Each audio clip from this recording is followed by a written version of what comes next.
Fala rapaziada, começando mais um episódio de Onde a Coruja Dorme FC. E hoje para falar um pouquinho melhor a respeito da vitória do Flamengo por 2-0 sobre o Atlético Goianiense. Realmente o Flamengo é uma vitória importantíssima, né? Porque o Flamengo agora reassume a liderança do Campeonato Brasileiro, né?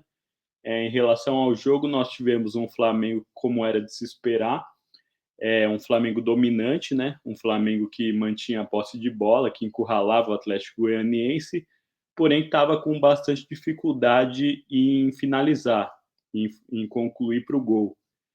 Apesar de ter um domínio completo sobre o jogo, faltavam oportunidades claras. Então, o Atlético Goianiense, que vinha numa proposta de se fechar e de buscar um contra-ataque para tentar sair com a vitória ou até com o empate, adotou essa estratégia e o Flamengo, no início, estava com bastante dificuldade para conseguir furar esse bloqueio em questão de finalização. O Flamengo tinha o domínio, mas não conseguia ser efetivo. Tudo isso mudou aos 18 minutos do primeiro tempo, quando o Pedro foi lá e marcou o gol. Realmente, o Pedro, na minha opinião, é hoje disparado o melhor centroavante do Brasil. Realmente ele dificilmente perde uma oportunidade, ele é um jogador fundamental para o Flamengo. Inclusive, até estranhei um pouco o fato dele não ter sido convocado para a Copa América. Creio eu que possa ter sido até pelo excesso de jogadores do Flamengo que já estavam desfalcando o time. Então, creio que a CBF acabou optando por não convocá-lo, o que eu acho também uma certa injustiça, né? Uma vez que ele era merecedor e creio que se ele tivesse na Copa América ele poderia ajudar bastante a seleção brasileira. Esse lance do primeiro gol do Pedro ainda teve que ser analisado pelo VAR. Houve até uma certa demora, uma demora de 3 minutos. Eu, sinceramente, eu não entendi o porquê. Eu não vi nada de irregular no lance, mas o VAR teve que ficar 3 minutos procurando alguma coisa, até que finalmente confirmou o gol. O Flamengo saiu na frente, terminou o primeiro tempo exercendo esse domínio, porém no segundo tempo o Atlético Goianiense melhorou bastante.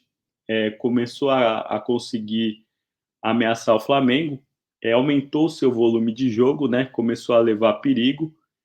O que eu achei até surpreendente, porque eu achei que após o primeiro gol o Flamengo começaria a desempenhar muito melhor e até poderia buscar um placar mais elástico, mas não foi o que aconteceu. O Atlético Goianiense teve até boas oportunidades para fazer o empate, só que o Flamengo tem muita qualidade técnica, né? Tem jogadores muito diferenciados, e entre eles está o Arrascaeta, né?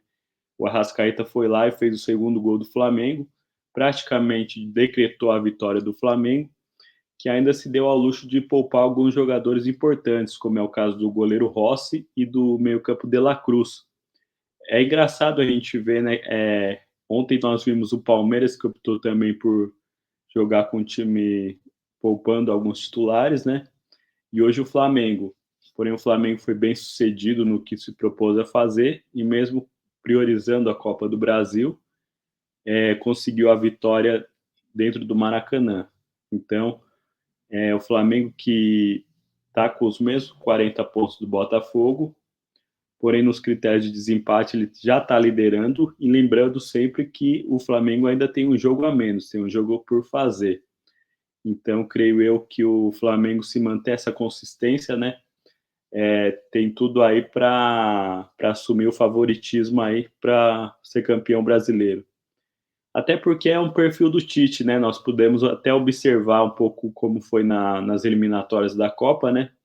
O Tite sempre mantém uma boa regularidade, muito embora os times dele não joguem um futebol de encher os olhos, ele sempre acaba mantendo um bom nível de futebol e um nível que mantém o time sempre jogando de uma forma boa, uma forma regular.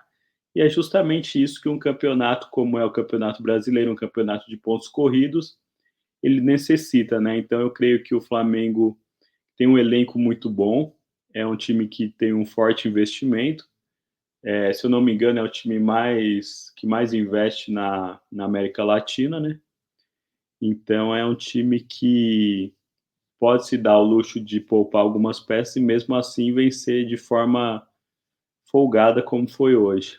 Realmente o Flamengo foi muito bem hoje e conseguiu assumir a liderança e cada vez mais se consolida nesse favoritismo para o título brasileiro de 2024. O Flamengo que agora vai ter um desafio importantíssimo contra o Palmeiras, né? No jogo que, na minha opinião, é o mais esperado dessa Copa do Brasil até o momento. Então, é engraçado ver que, mesmo priorizando o Campeonato Brasileiro, o, aliás, mesmo priorizando a Copa do Brasil, né?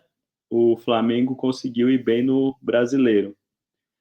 Creio que vai ser um duelo muito disputado contra o Palmeiras, um duelo de erros mínimos. Qualquer coisa pode decidir esse jogo, porque nós temos muita qualidade de ambos os lados. Muito embora o Flamengo venha num momento melhor, mas o Palmeiras também tem um elenco bem recheado, tem um elenco com bastante qualidade, então vai ser um jogo bastante interessante. Agora fala para mim um pouquinho nos comentários o que você achou do jogo, como é que você projeta o Flamengo após reassumir a liderança, né? E como você vê essa disputa com o Palmeiras na Copa do Brasil. Fala para mim nos comentários, pode ser? Um abraço. Tchau, tchau.